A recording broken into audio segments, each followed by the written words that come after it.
ज्योति सिंह ने कर लिया आत्महत्या। तो क्या खबर की जानकारी जानेंगे इसी वीडियो में। उससे पहले आप चैनल पे नए हैं तो चैनल को ले सब्सक्राइब और वीडियो कर लाइक। चलते खबर की ओर। तो आप लोग को बता दें भाई लोग, बहुत दुखद खबर निकल के आ रही है कि ज्योति सिंह जो पवन सिंह की पत्नी थी, उन्होंने कर लिया है आत्महत्या तलाक विवाद को लेकर। इसी पर पवन सिंह का बयान आ चुका है, मेरी ज्योति इतनी हारने वाली नहीं है, वह तलाक के लिए आत्महत्या नहीं कर सकती।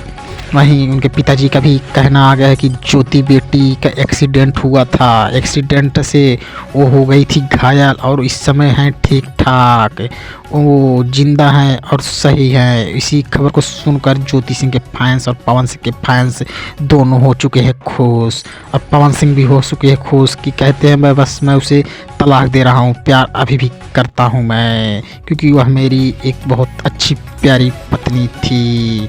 यही खबर को सुनकर भोजपुरी के माने जाने हीरो खेसारी लाल भी पहुंच चुके थे ज्योति सिंह से मिलने हॉस्पिटल में।